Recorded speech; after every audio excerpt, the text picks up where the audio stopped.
dia a todos, queridos irmãos e amigos. Faltam apenas 3 capítulos para o encerramento do estudo dessa segunda carta de Paulo aos Coríntios. Penso que seja oportuno agora fazermos um balanço, revendo algumas trajetórias no tempo e no espaço e ainda reconsiderarmos as atuais motivações do apóstolo Paulo. Quanto às motivações ao escrever essa segunda carta, que na verdade é a sua 4ª carta aos Coríntios, 2 se perderam, nós podemos considerar, primeira motivação, expressar gratidão pela resposta que os coríntios deram à sua carta anterior, chamada de Carta Severa, o que lhe foi apresentado por Tito quando chegou.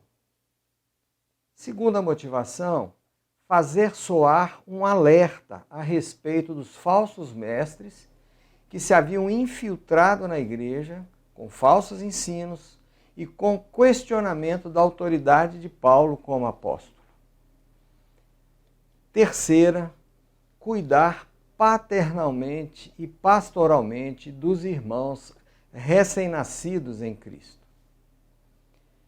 Quarta motivação, defender a sua autoridade apostólica e o seu caráter e o seu comportamento. E quinta, terminar a campanha que vinha fazendo nas igrejas em geral em favor dos cristãos flagelados pela fome em Jerusalém e arredores. Qual é a data provável do envio dessa carta e de onde Paulo a escreve? A data situa-se entre o ano 55 e 58 depois de Cristo, e Paulo a escreve da Macedônia já quase no fim da sua 3ª viagem missionária.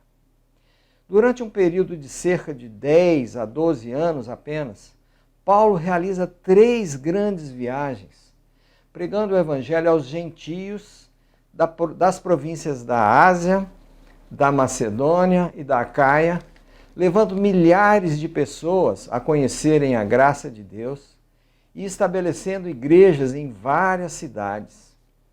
E escreve uma boa parte de suas 13 epístolas, em quase 10 ou 12 anos. Nós vamos recapitular rapidamente. Quando Paulo se converte na estrada de Damasco, ele não volta para Jerusalém. Ele se encaminha, após sair de Damasco, para a Arábia e fica durante 3 anos por lá. Isso está em Gálatas 1, de 17 a 18. Depois ele retorna a Jerusalém após 14 anos, 10 dos quais ele está na sua cidade natal, em Tarso. Isso está em Gálatas capítulo 2, verso 1. Neste mapa que eu retirei de uma edição da Bíblia, podemos ver as 3 viagens de Paulo. A primeira viagem é de 45 a 48 e ele vai à Galácia, saindo de Antioquia, da Síria, e chegando a Antioquia da Psídia, e aí ele passa em Icônio, Listra e Derbe. Então volta a Antioquia da Síria. Nessa viagem, ele é apedrejado em Listra, e ele é dado como morto, e ele é arrastado para fora da cidade. Mas ali ele se recupera, e o que ele faz? Ele volta para a cidade. No dia seguinte, ele vai para Derbe. E quando ele sai de Derbe, ao invés de tomar outro caminho, o que ele faz? Volta para Listra. Era um homem determinado. Na sua segunda viagem, que vai de 50 a 52, ele volta à Galácia e daí ele vai à Macedônia e à Acaia, permanecendo 1 ano e meio em Corinto. Nessa viagem, iniciam-se as igrejas de Filipe, de Tessalônica e de Corinto. E quando ele sai de Corinto, onde ele ficou 1 ano e meio, ele passa em Éfeso, deixando lá Priscila e Áquila, e desce a Jerusalém, aonde já havia fome desde antes da sua primeira viagem, alguns anos antes.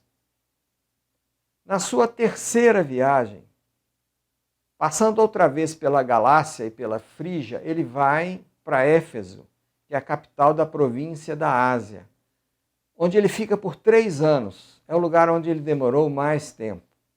É provável que as 7 igrejas da Ásia tenham sido organizadas nesse período. E de Éfeso ele escreve 3 cartas aos coríntios. Ele está preocupado com os coríntios. Dessas cartas só restou uma, que é a nossa primeira carta aos coríntios. Quando Paulo sai de Éfeso, ele está focado em visitar as igrejas da Macedônia e, parando em Filipos, ele recebe Tito de volta de Corinto e com uma boa resposta à sua carta, uma carta chamada Severa. Então ele, mais animado, ele escreve essa nossa segunda carta aos Coríntios. Aí, finalmente, ele desce a Corinto e de lá ele escreve uma carta aos Romanos. Tendo sido recolhida nessa viagem uma grande oferta para os crentes de Jerusalém, ele se dirige para lá, onde ele vai ser preso.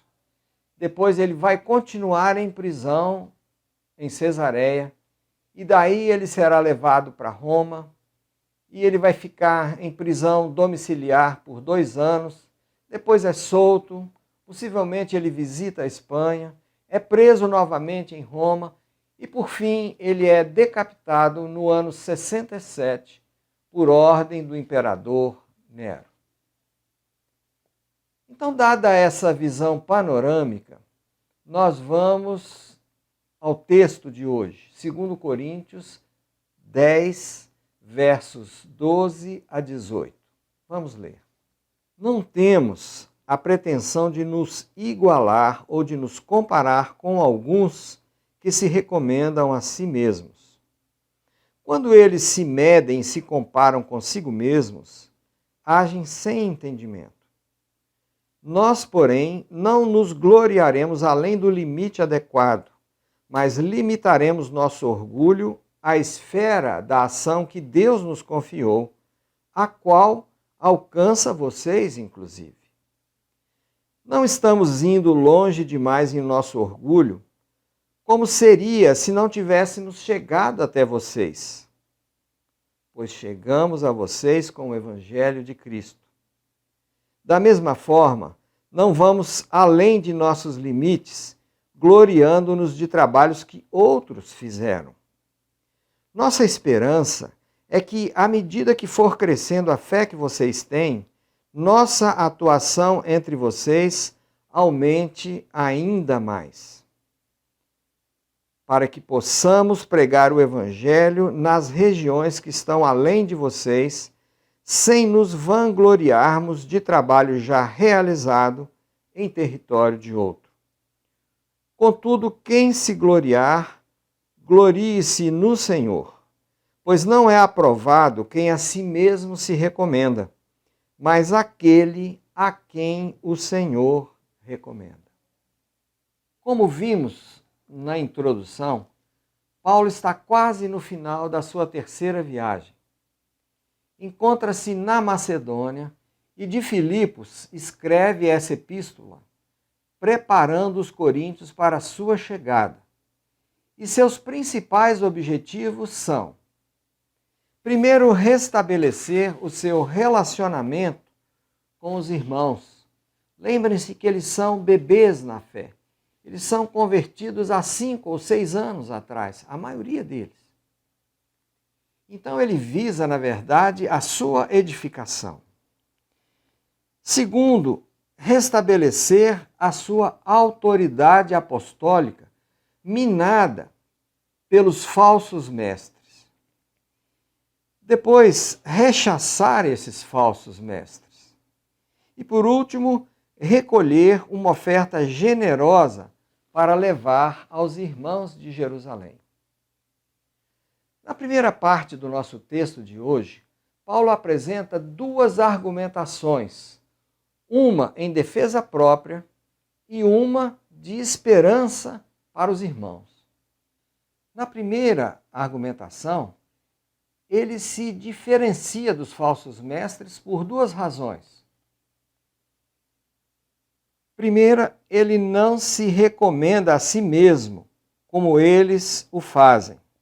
Os próprios coríntios são a sua carta de recomendação. Depois, ele não se orgulha do trabalho de terceiros. Pelo contrário, o seu orgulho está limitado ao fato de ter cumprido a sua missão, a missão que Deus lhe confiou, e isso inclui a vida dos coríntios, transformada pelo Evangelho. Essa é, então, a sua defesa. A segunda é uma argumentação de esperança para os irmãos.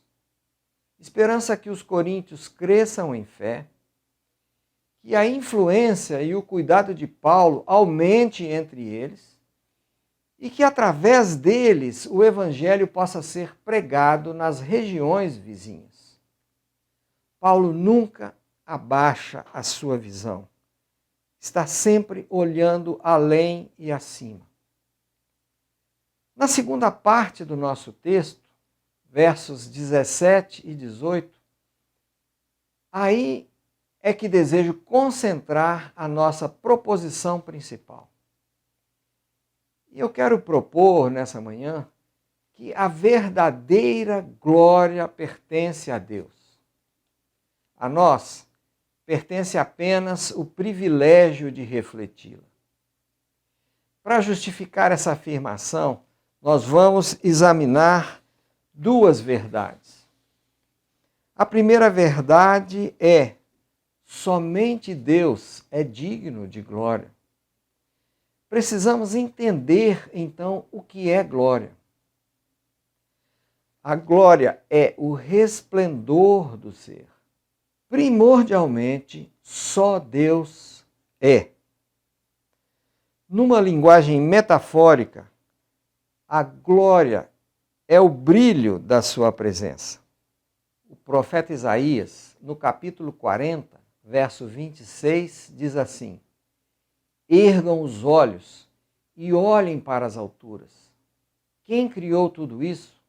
Aquele que põe em marcha cada estrela do seu exército celestial e a todas chama pelo nome.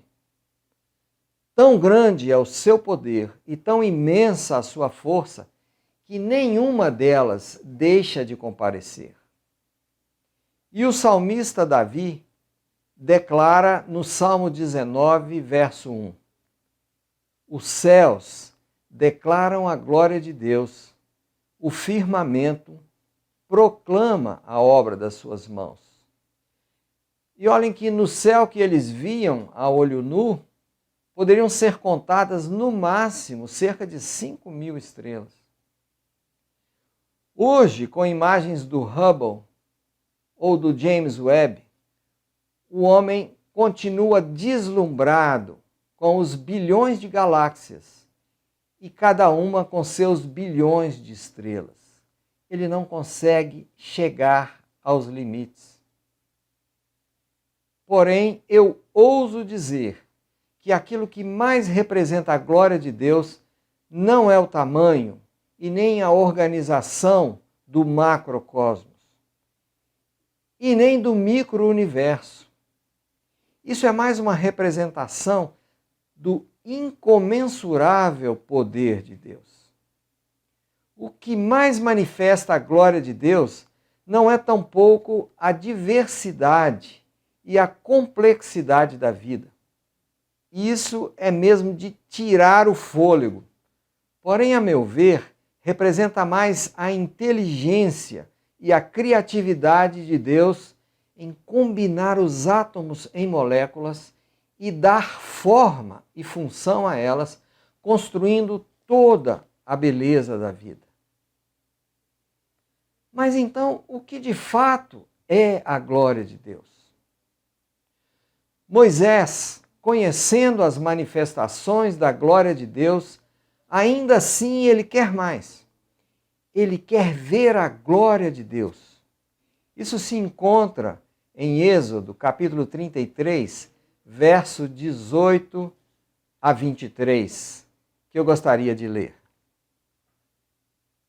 Então disse Moisés: peço-te que me mostres a tua glória. E Deus respondeu: diante de você farei passar toda a minha bondade, e diante de você proclamarei o meu nome, o Senhor. Terei misericórdia de quem eu quiser ter misericórdia, e terei compaixão de quem eu quiser ter compaixão. E acrescentou: você não poderá ver a minha face, porque ninguém poderá ver-me e continuar vivo. E prosseguiu o Senhor: há aqui um lugar perto de mim, onde você ficará em cima de uma rocha. Quando a minha glória passar, eu o colocarei numa fenda da rocha e o cobrirei com a minha mão até que eu tenha acabado de passar. Então tirarei a minha mão e você verá as minhas costas, mas a minha face ninguém poderá ver. Que texto curioso! Quando a minha glória passar, eu o colocarei numa fenda da rocha e eu o cobrirei com a minha mão até que eu tenha acabado de passar. Então, a glória de Deus é o reflexo, é o resplendor de sua própria presença. A segunda verdade é: a glória do homem é passageira, a não ser que ele reflita a glória de Deus. A lua só resplandece na noite quando reflete a glória do sol. Isaías, no mesmo capítulo 40, no verso 6, ele diz: uma voz ordena, clame. E eu pergunto, o que clamarei? Que toda a humanidade é como a relva, e toda a sua glória como a flor da relva. Paulo nos diz em Romanos 3, 23, todos pecaram e destituídos estão da glória de Deus, da glória da presença de Deus. Muitos procuram glorificar a si mesmos, buscar a glória para serem, sendo que a glória é o efeito de ser. Investem toda uma vida para terem nome, poder, dinheiro, influência, conhecimento. Não sabem que para sermos basta buscar a Deus. Os ditadores desse mundo perdido, os usurpadores, grandes e pequenos, aqueles que se autoproclamam poderosos, constroem verdadeiros bunkers de glória, fazendo uso de militantes, de instituições, da força das armas, da mídia mercenária, das organizações criminosas, e oprimindo pessoas, sufocando a liberdade, infligindo o medo, etc, etc. Glória aparente e fútil. Em 1 Pedro, capítulo 1, verso 24, encontramos a citação de Isaías: porque todo ser humano é como a relva, e toda a sua glória é como a flor da relva. A relva murcha e cai a sua flor, mas a palavra do Senhor permanece para sempre. Eu gostaria de concluir dizendo que ainda não podemos ver plenamente a glória de Deus, porque o pecado nos destituiu da glória da presença de Deus. Entretanto, pela sua graça, podemos sim experimentar a glória invisível da sua presença em nós. Quem se gloria, glorie-se no Senhor. Penso que isso é o que o apóstolo está querendo nos comunicar. Glorie-se na medida da glória da presença do Senhor. Amém, e que Deus abençoe a todos. E, sendo o Dia dos Pais, que Deus possa abençoar ricamente aos pais, dando sabedoria, dando graça e permitindo que a sua glória se resplandeça em suas vidas.